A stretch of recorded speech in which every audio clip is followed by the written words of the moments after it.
Buenas tardes a todos. Este es el programa número 438 de la agencia de noticias Caliyuga.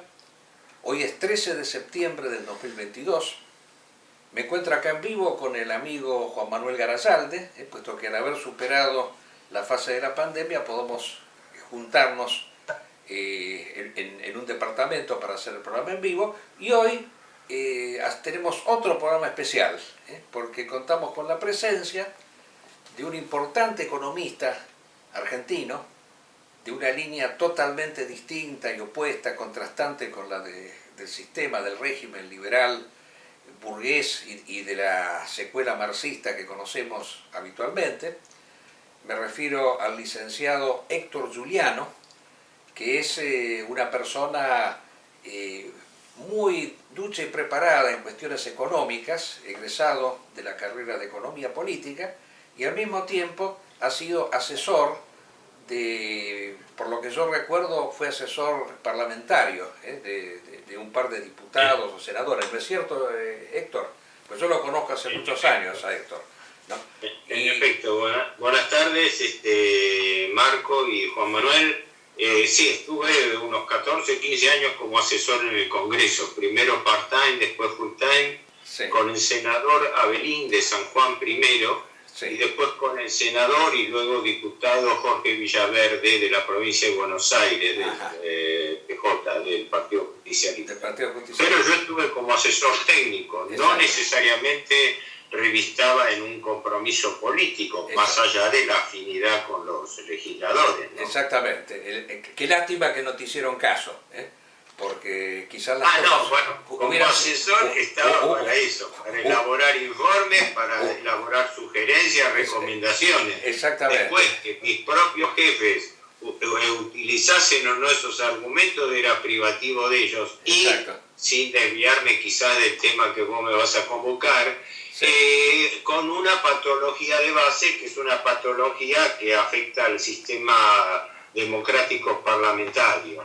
Los legisladores votan por disciplina de partido, no por su libre expresión. Exacto. Y me tocaba a mí, como le tocaba a cualquier asesor, elevar informes, ser muy bien recibidos esos informes, pero cuando llegaba la hora de la votación, la mano se levantaba o no según las directivas del bloque partidario, ¿me explico? Es una patología de la partidocracia que no se va a poder superar. Exacto, nunca. De ese gran cáncer que tenemos en la República Argentina y en el mundo, que es la partidocracia.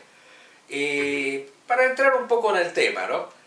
Ayer conversando nos encontramos que fuimos discípulos, o grandes amigos por lo menos, de un gran economista que hoy no está más entre nosotros, que es Walter Beberazzi Allende, del cual yo fui alumno. Ah, sí, bueno, lo traté yo a Walter Beberazzi Allende. Y yo también, y lo hemos tratado juntos. Y bueno, yo siempre recuerdo que justamente la tesis principal que tenía don Walter era que el problema de la inflación argentina no era ni la emisión monetaria, sino que era la tasa de interés alta, la usura principalmente. Exacto. O sea, exacto, es la usura la que genera la inflación y no la inflación la que genera la usura. O sea, el problema, según Walter, pasaba por así. Dice, él comentaba, hizo una historia económica de la Argentina, y decía que durante décadas la República Argentina nunca conoció la inflación. O sea, tuvo una estabilidad económica. La gran prosperidad argentina estuvo asociada al hecho de que no hubiera inflación. ¿Y cuál fue la causa de que no hubiese inflación? Es que no había usura. Es que las tasas de interés eran prácticamente bajísimas. El dinero no tenía por qué dar ganancia. El dinero era simplemente un factor de cambio y el hecho de que se produzca moneda no necesariamente produce inflación, sino que tenía que ver con el destino que se daba a esa moneda. Porque si la moneda es destinada a la producción, no produce inflación, produce únicamente si es destinada a la especulación. Entonces, no es que es la inflación la que produce la usura, sino que es la usura la que produce la inflación. Esa era la tesis de Walter, ¿no? Y bueno, Perfecto, me gustaría que vos exacto. nos ampliaras un poco esos conceptos relativos a la Argentina actual, en donde tenemos Sí. un cáncer tremendo de la inflación que se asocia a su vez al problema del dólar, de esta moneda extranjera nefasta que tenemos, ¿no? Que hace que en última instancia las tasas de interés aumenten, porque don Walter quizás no conoció estas corridas especulativas que estamos viviendo diariamente en la República Argentina, que hacen aumentar las tasas de interés, porque justamente para que la gente no corra al dólar, el gobierno que hace aumenta las tasas de interés, y entonces eso es lo que produce inflación. Mirá, prácticamente vos hiciste una síntesis de lo que yo pensaba explicar al respecto. Bueno, entonces me caso.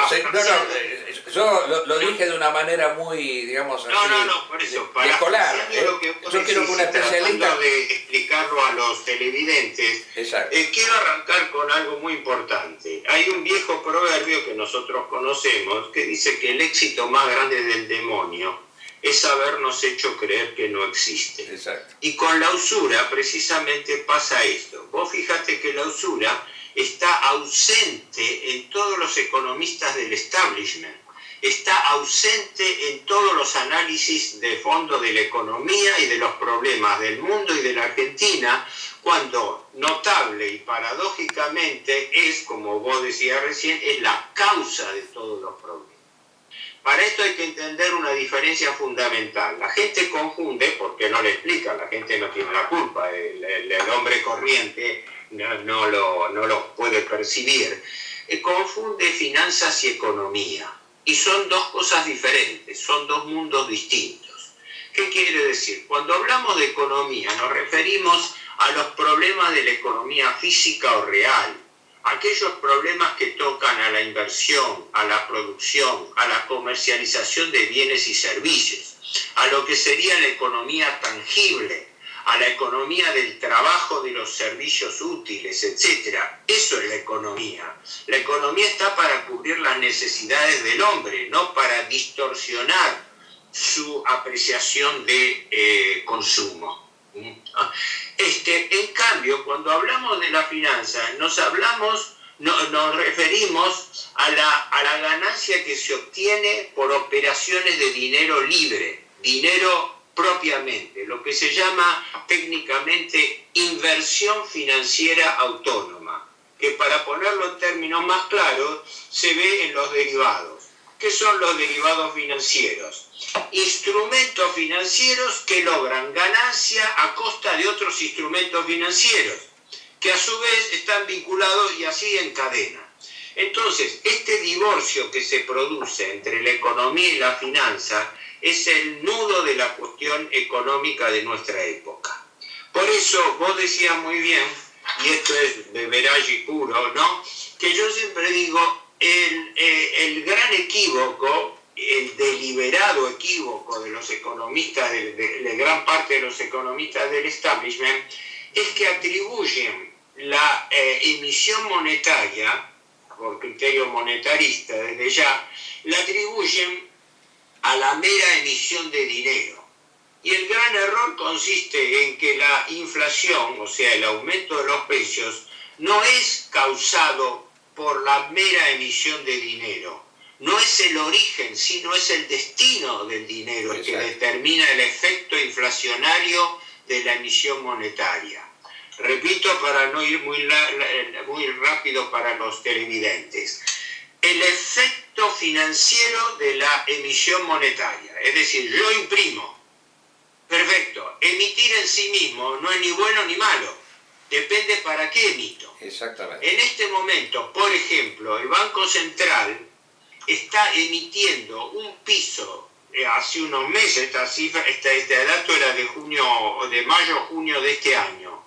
En este momento el Banco Central está emitiendo entre 100 y 150 mil millones de pesos por mes, con la finalidad primaria de pagar intereses de las LELIQ, que son las letras de liquidez del Banco Central. Y esto, toda la hipocresía de los economistas del establishment los soslayan. Ellos se rasgan las vestiduras por la emisión monetaria, pero omiten decir que el principal destino de la emisión monetaria es pagar intereses del Estado. Intereses que se pagan por una doble ventanilla. La ventanilla del Tesoro, que es el gobierno nacional, y la ventanilla paralela del Banco Central, que está caracterizada por el pago de las letras LELIQ. Esto es importante. LELIQ significa letras de liquidez. Letras o bonos son pagarés del Estado. Las letras son de corto plazo, normalmente hasta un año. Y los bonos son a más de un año.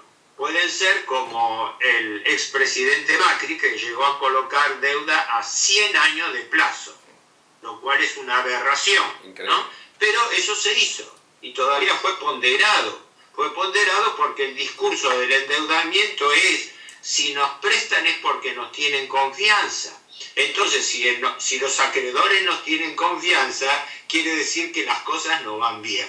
Es decir, es el razonamiento más absurdo que puede aceptarse, pero es institucional. Pero no me quiero ir de este tema de las LELIQ. ¿Qué ocurre? El Banco Central emite y paga más intereses que el propio Tesoro. Te voy a dar unas cifras meramente orientativas para retenerlas. En este momento, 31 de julio, con los datos del Banco Central, el stock de LELIQ, es decir, la cantidad de letras que ha emitido, y esto es más responsabilidad del gobierno Fernández que el de Macri, pero todos han hecho lo mismo, porque las letras de liquidez fueron inventadas, fueron aplicadas acá en el año 2002, cuando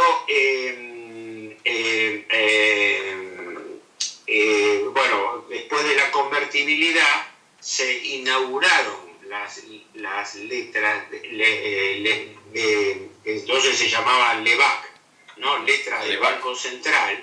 Después, hace unos años, pasaron a llamarse LELIQ. Las inventaron cuando Mario Blecher asumió la titularidad del Banco Central. Mario Blecher, que hoy en día es muy citado, es un hombre a la vez de una cultura, porque él, sabemos, se dedica mucho a la cultura judía, a la tradición judía también, pero el economista jefe del Banco Central, a quien se le atribuye la invención, es también un paisano suyo, Eduardo Levi Yeyati, que él y su equipo crearon estas letras que llegaron a pagar en el año 2002, inmediatamente después de la convertibilidad, llegaron a pagar el 140% de interés anual. Mirá vos, qué increíble. Sí. Y bueno, ahí está 140. La inflación viene de ahí, ¿no? Se entrecorta la voz, perdón. Digo yo que la inflación viene justamente de estos intereses elevadísimos que se están pagando. Eso es lo que genera la inflación. Claro, todo converge a lo que vos justamente planteaste desde el principio, pero para llevarlo al día de hoy. Claro. En este momento el Banco Central debe por LELIQ 7.300.000 millones de pesos. O sea, cifras... y paga una tasa de interés del 70%. Eso quiere decir que de los 7 billones y pico de pesos de stock, en un año paga 5 billones de pesos. Es un equivalente en dólares que me da unos 21.000 millones de dólares. Una locura. ¿Y quiénes son los dueños de estas LELIQ? ¿Son capitalistas extranjeros? En principio, lo mismo que la deuda del Estado en cabeza del Estado Central, la deuda en cabeza del Banco Central es anónima, porque las autoridades no informan quiénes son los tenedores de esas LELIQ. Las LELIQ se comercializan entre bancos de plaza. Se sabe que entre los 8 o 10 bancos más grandes que operan en la plaza de Argentina son los que compran esas LELIQ, porque las LELIQ hoy en día solamente pueden ser compradas a través de bancos. Pero lógico, los bancos no lo hacen solamente con plata propia, lo hacen con plata de terceros. Entonces, ¿qué quiere decir? Que grandes fondos de inversión, locales pero también extranjeros, hacen lo que técnicamente se llama carry trade y en la Argentina llaman bicicleta financiera, que significa que han traído miles de dólares, los han convertido a pesos, con esos pesos los han colocado en bancos, con esa plata los bancos compran LELIQ y logran una tasa de interés que es la más alta del mundo, porque ningún país del mundo paga 70% de interés anual, que para grabarlo es una tasa efectiva del 96%. ¿Por qué tasa efectiva? La diferencia entre tasa nominal y tasa efectiva es que vos decís, las LELIQ pagan un 70% si eso dura un año. Pero como las LELIQ tienen plazo 28 días como un plazo fijo, si vos renovás el plazo fijo capitalizando el interés, esa tasa es realmente mucho mayor, ¿me explico? Por el interés compuesto, por lo que llama el anatocismo o interés compuesto. Yo tengo capital más el interés del periodo mensual. Ese monto de capital e interés lo vuelvo a recolocar. Entonces, ¿qué pasa? Ya el 70% no lo gano sobre 100, lo gano sobre 100 más el interés. Y así sucesivamente, eso me da que la tasa efectiva en un año no es ya el 70% nominal, sino el 96%.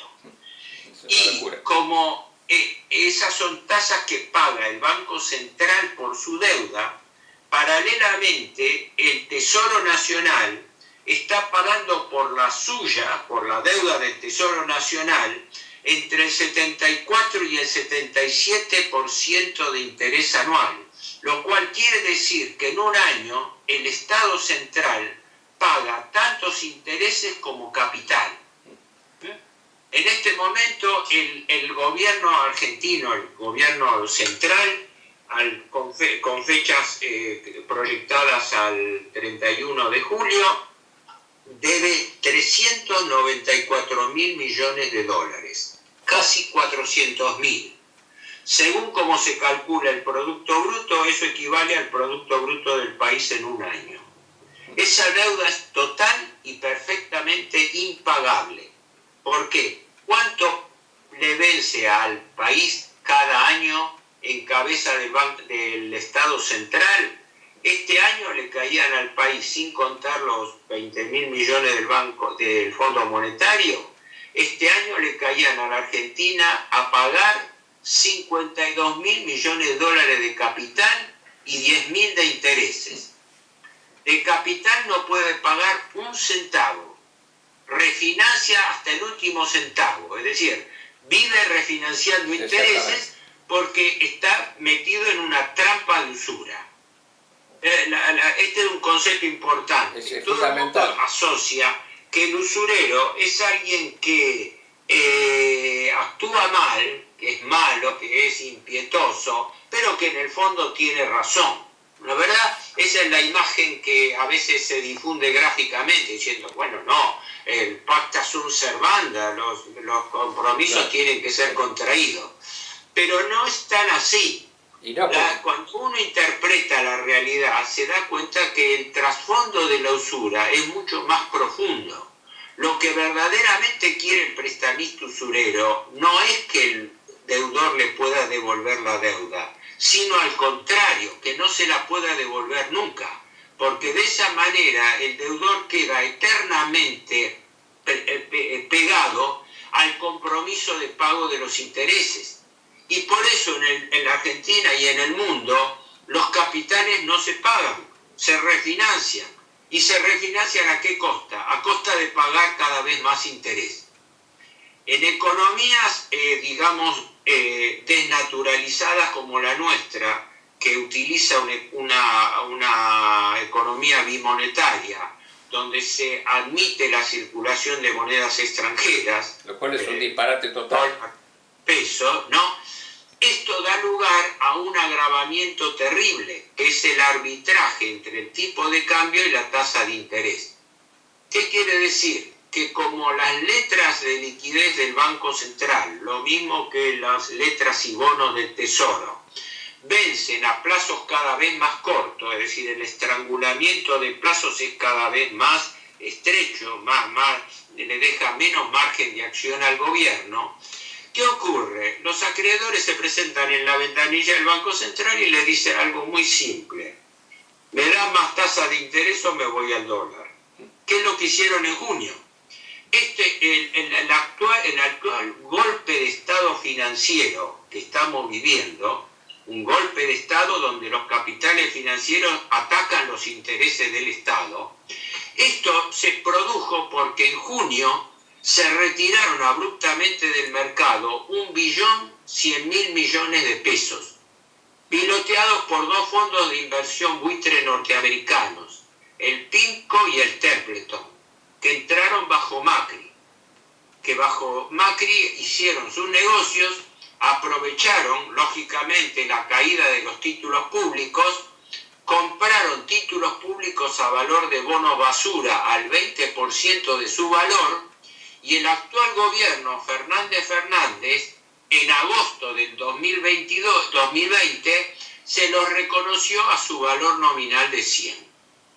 Es decir, vos compraste un título devaluado a 20 y el gobierno kirchnerista, Fernández, se lo reconoció servilmente al valor nominal, que es lo que fríamente corresponde por ley, pero fríamente corresponde por ley sobre deudas legítimas, sobre deudas que fueron provocadas en forma ilegítima, debieran haber sido cuestionadas. En cambio, desde que asumió en diciembre del año 2019, ¿qué hizo el actual presidente Fernández?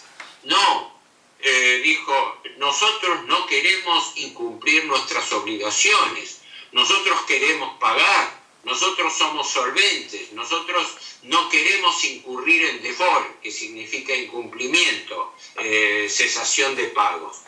Consecuentemente, estamos pagando las consecuencias de haber aceptado la servidumbre que fue pactada por el gobierno Macri. Yo digo que acá se cumple una regla inexorable a lo largo de la historia. Los gobiernos liberales arman sus esquemas de endeudamiento y después vienen los gobiernos socialdemócratas como el actual, se lamentan de la herencia recibida pero la instrumentan.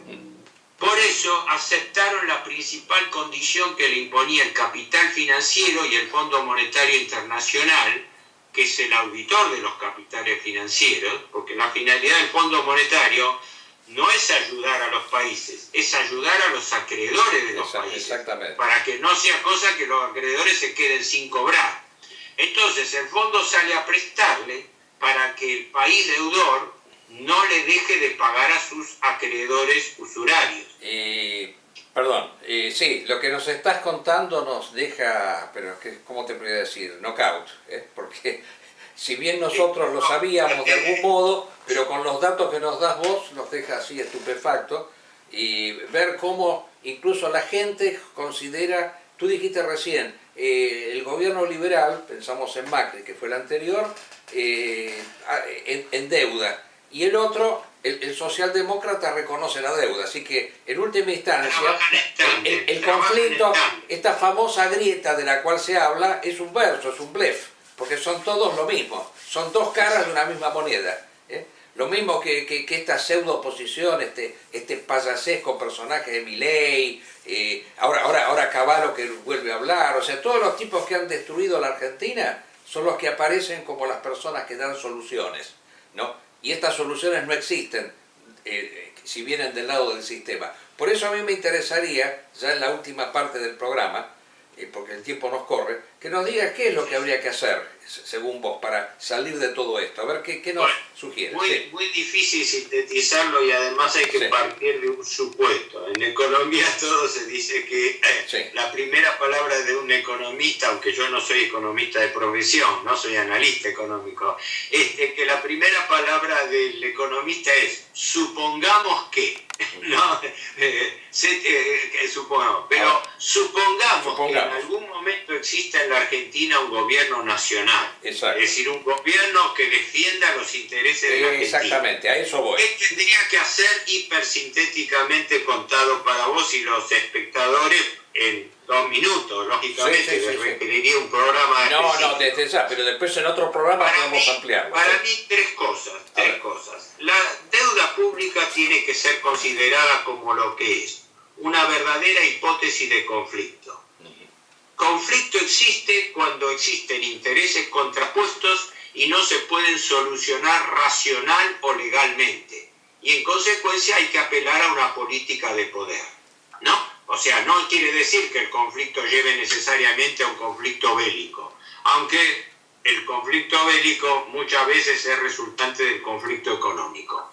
Las cosas que a mi juicio debiera ser un Estado gobernado por un estamento nacional sería, primero y principal, blanquear la insolvencia del país. El rey está desnudo y hay que decirlo. Alguien tiene que salir al escenario, como fugazmente le tocó hacerlo a Rodríguez Sá en el año 2001.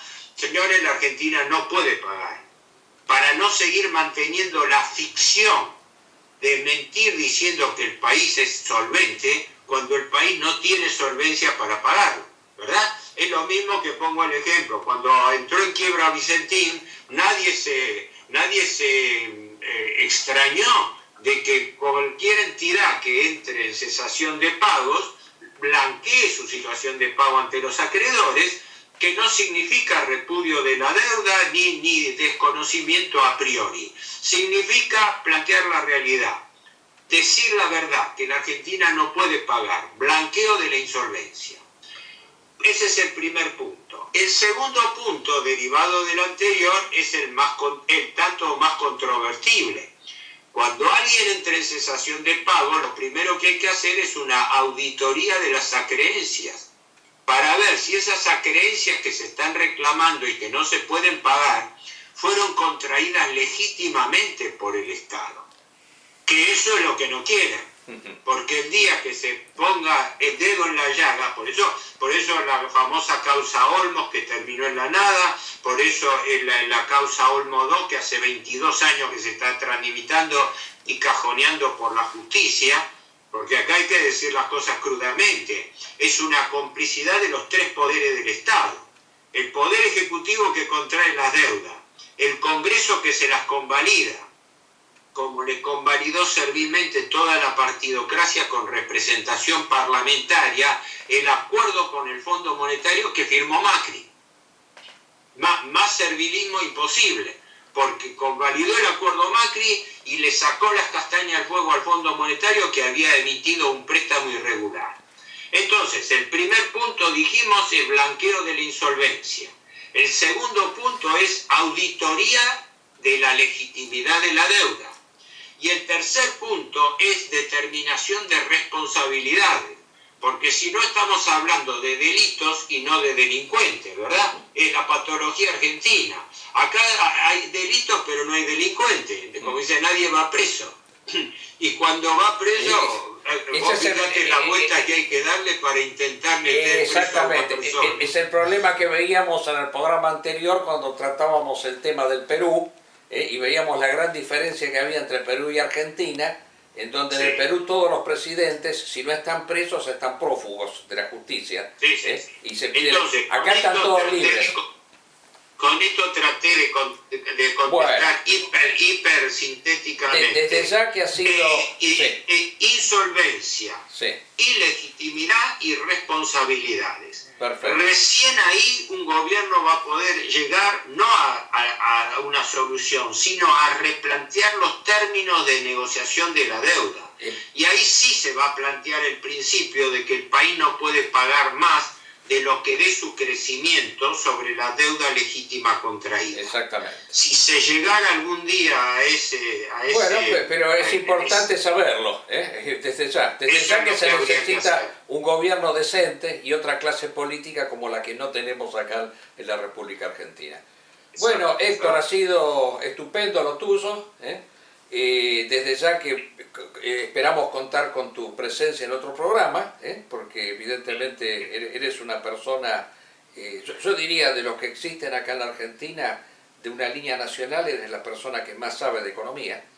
Así que... No exageremos con no, la verdad es esa, la verdad es esa, porque estos charlatanes que tenemos hoy en día, que parecen como grandes economistas, son unos ignorantes, hay que decirlo claramente, porque no van al meollo del asunto, como has sido tú.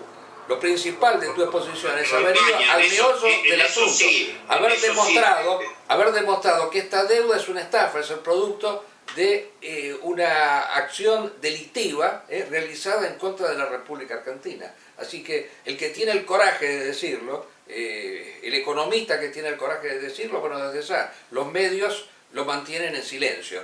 Por eso tenemos que acudir a estos programas que son un poco, digamos así, pequeños oasis en medio de este terrible y profundo endeudamiento y estafa en la cual ha caído la República Argentina. Bueno, yo espero haberte sido útil. No, ha sido estupendo y tú también opinas lo mismo, ¿no?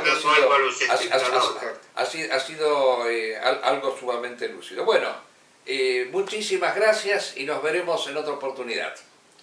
Chao, suerte, adiós. Chao, chao. Bueno, ha sido realmente muy interesante lo del amigo Giuliano. Espero que contemos con él en otra oportunidad. Hace años que lo tratamos, él ha participado en muchos eventos nuestros, cuando hacíamos esas reuniones ahí en la librería Marista, por el centro, en ese entonces era Centro de Estudios Cebolianos, ¿no? Así que él siempre ha sido muy partícipe, y yo recuerdo haberlo conocido, haberlo ido a ver cuando estaba en el Parlamento. La única vez que yo pisé el Congreso de la Nación fue para ir a verlo al amigo Giuliano, porque realmente... Sería muy interesante invitarlo y hablar justamente de lo que es economía política. ¿Qué autores él nos recomienda como para pensar?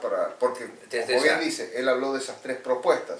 Pero claro, una vez que ese milagro ocurre en el país, hay que decir, bueno, ya a partir de ahora, ¿qué hacemos? Tiene que existir una clase política, evidentemente, ¿no? Un movimiento político que realice una revolución, propiamente. Porque acá de lo que se trata es una revolución, es un cambio abrupto. Nada de estas payasadas, la grieta. Ya que estamos en el tema de la grieta, ¿qué podemos decir de lo que pasó con esta Cristina Kirchner? Porque justo pasó el día que nosotros estábamos haciendo el programa, a la noche, ¿no? Así que hablamos del atentado de Dugina, de la hija de Dugin, pero no pudimos hablar del de Cristina porque sucedió después. En el tercer mundo ocurre también. Pero yo hice una nota diciendo que, bueno, la gran diferencia entre Rusia y la Argentina, que en Rusia los atentados se realizan en serio. Acá esto fue una farsa, para decirlo de una manera sencilla. Porque ¿quién va a hacer un atentado sin poner una bala en la recámara? Ya es una cosa que llama poderosamente la atención, ¿no? Y los medios dicen que no fue la primera vez que intentaron.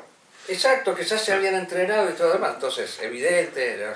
que fue toda una cosa. Aparte, llama la atención que le saquen la custodia. Es una cosa rara también eso.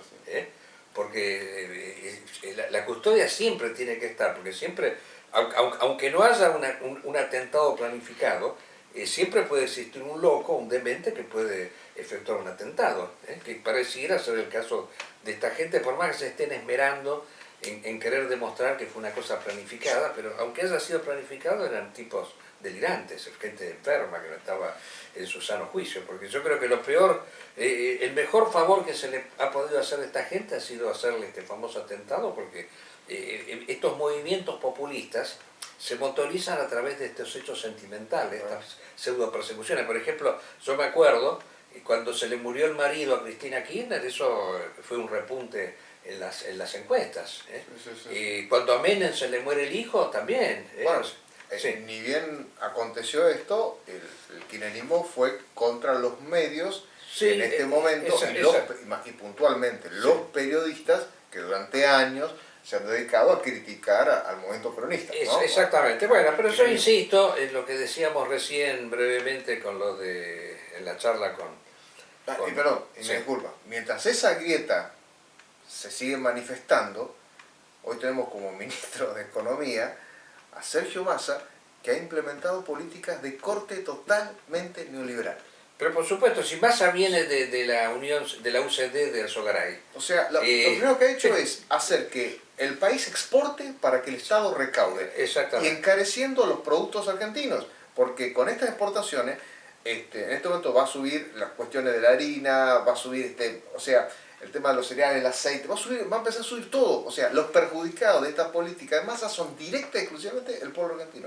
Exacto, se llama masa, pero no trabaja para las masas. Además, en un gobierno progresista que se opone al liberalismo. Exacto, no, ¿qué se van a oponer? Demostró claramente Giuliano que son las dos caras de una misma moneda. O sea, esto es un River Boca esto que se está haciendo. Creo que son políticas que con una claridad meridiana muestran: quiero recaudar plata, el Estado necesita plata, mientras tanto exprimo la población, que le haya aumento de los productos, inflación va a seguir.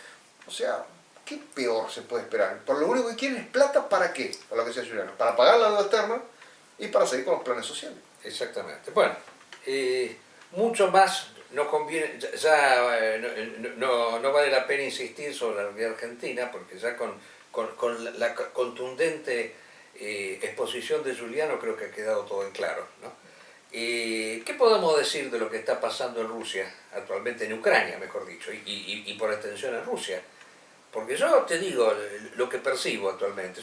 Hoy, de paso, vamos a comentar que se acaba de sacar un nuevo número del Fortín, el número 105, en donde, claro, el titular del periodo, yo lo llamo periódico todavía, ¿no? Aunque salga cada 3 meses. Es el siguiente, dice: Afganistán 1989, caída de la URSS. Ucrania 2022, caída de Rusia. Porque indudablemente estamos presenciando hechos fundamentales en estos días. Porque lo que nosotros habíamos de alguna manera anticipado, que Ucrania iba a ser la fosa para el señor Putin, se está cumpliendo, pero totalmente. Y queda un interrogante, ¿no? Fíjense, Ucrania ha logrado en menos de una semana recuperar 6.000 kilómetros cuadrados de territorio, ¿no? Las tropas rusas han salido corriendo de todos los lugares y han dejado abandonadas sus armas y sus municiones, hasta el combustible, todo. Ni siquiera tuvieron tiempo de destruirla, porque habitualmente lo que se hace cuando uno se va, destruye las armas para que todo. O sea, un retiro, y hasta corren el riesgo actualmente de que Ucrania recupere los territorios que Rusia les había sacado en el 2014 en el caso de Crimea. Entonces, esto, bueno, ha traído como consecuencia que en el seno de Rusia, de la Federación Rusa, haya actualmente una crisis de personas que están pidiendo la renuncia abiertamente de Putin. Hay 35 municipios que han pedido la renuncia de Putin.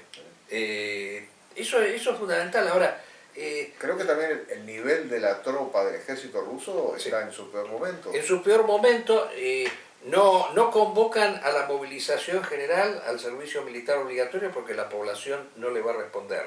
Eso se da cuenta el señor Putin. Han llegado a vaciar los psiquiátricos para poner voluntarios, las cárceles también. Mandan presos a combatir. Esta famosa brigada de mercenarios Wagner, que era lo que utilizaba Putin para todas sus expediciones punitivas, ha demostrado también su ineficacia. O sea, estamos presenciando realmente la debacle. Y yo creo, para sintetizarlo, acá ha sucedido lo siguiente en los últimos tiempos, ¿no? O sea, en 1989 se produce, con la derrota de Afganistán, se produce el colapso de la Unión Soviética, que durará más o menos 2 años. La caída del muro primero, y después la famosa perestroika, llevada a cabo por Gorbachov primero, Yeltsin después, y hubo intentos de recrear la Unión Soviética, que fue el famoso golpe de Estado fallido de 1991, cuando un sector militar intenta restaurar la Unión Soviética y desplazarlo a Gorbachov del poder, y ahí es donde Yeltsin toma las riendas y logra desbaratar el golpe y ser elegido presidente. Pero el antiguo comunismo no desaparece, sino que utiliza un agente de la KGB, que es el señor Putin, que se infiltra en el poder y logra desplazarlo a Yeltsin y restaura los antiguos ideales de la Unión Soviética. Porque fíjense ustedes que el señor Putin dijo varias veces que la gran tragedia histórica del siglo XX fue la caída de la URSS. y que lo que había que hacer era reconstituirla. ¿Y cómo la quiso reconstituir? A través de conquistas territoriales. Primero Chechenia, en donde desde ya que acudió a todos los procedimientos habidos y por haber, asesinando a mansalva personas. El otro día nos olvidamos de decir, gran indignación por el atentado contra Dubina. Y por ejemplo, todos estos periodistas, Plisetskaya, la famosa periodista que investigó la guerra de Chechenia, que fue asesinada en su departamento, o sea, hubo muchísimos casos de personas que fueron asesinadas por Putin. Inclusive ahora todavía hay cantidades de asesinatos. Hoy nos enteramos que asesinaron uno más ahí en el Ártico. Es increíble esto. Entonces, este proceso de restauración está colapsando. Entonces, la secuela de esto tiene que ser la disolución de la Federación Rusa. Yo creo que ese tiene que ser el paso siguiente. O sea, que todas esas repúblicas que constituyen hoy la Federación Rusa se disuelvan. Porque solamente, y nosotros lo decimos desde el punto de vista de la tradición, solamente eliminando primero al imperialismo ruso se puede ir después contra el imperialismo norteamericano. O sea, esos son los dos grandes cánceres que tienen por los cuales se expresa la modernidad. Tiene que desaparecer uno para que después desaparezca el otro. No se puede ir contra los dos al mismo tiempo, como se equivocó Hitler primero y como se equivocó el Estado Islámico segundo, hace poco. Primero hay que terminar con uno y después hay que ir por el otro. Esa tiene que ser la táctica actual. Bueno, te cedo a vos la palabra. Hablaste poco hoy, ¿eh? Bueno. Claro, nos apabulló a todos. La parte económica es imposible, ¿no? Ahí no puedo acompañar mucho en lo económico. En la parte económica nos apabulló con sus conocimientos, pero yo quiero que tu comentario con respecto a la situación rusa. Yo creo que, que para que el poder en Rusia cambie, o sea, obviamente tiene que haber una especie de golpe palaciego. Primero porque más allá que no sea una persona que tenga esperanzas en la democracia, no creo que Putin se ha depuesto por una cuestión electoral.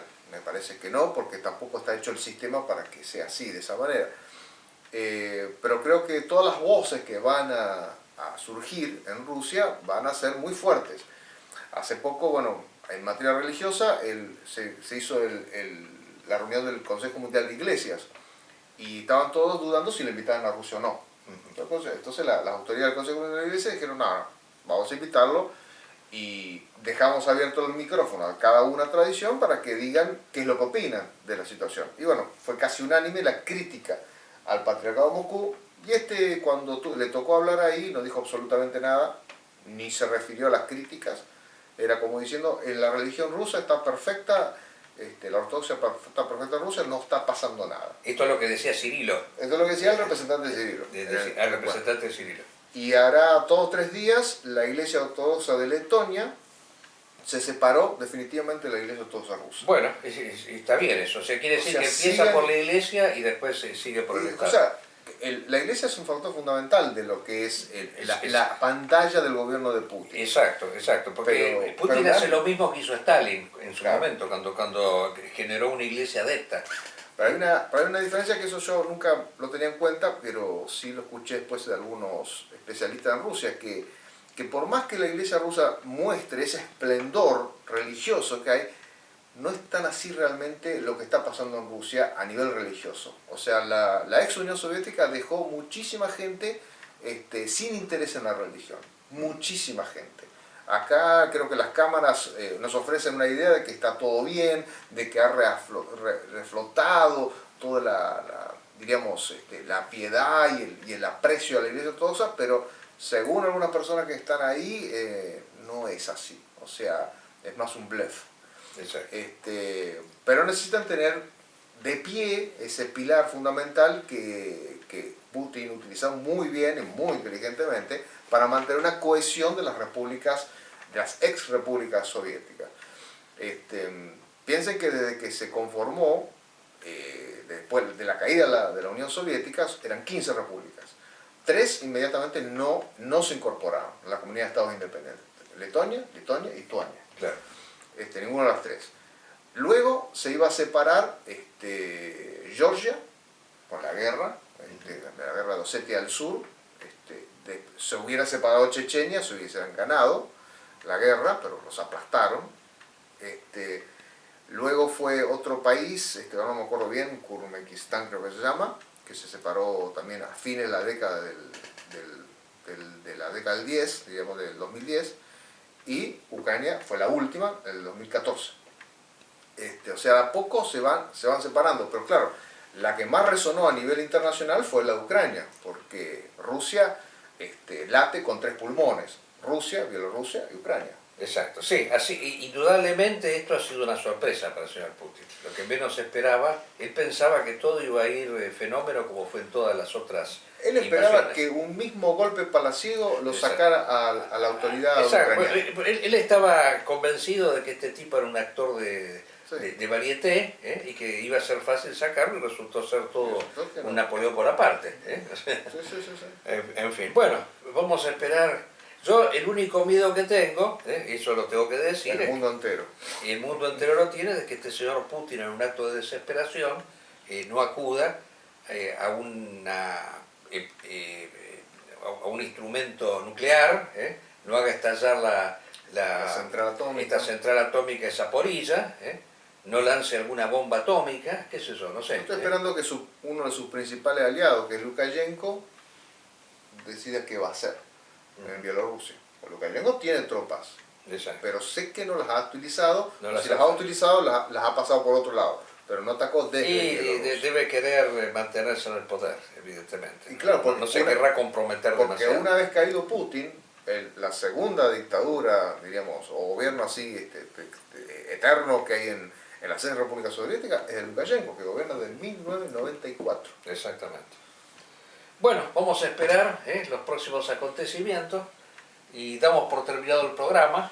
Nos veremos dentro de 15 días, si Dios quiere.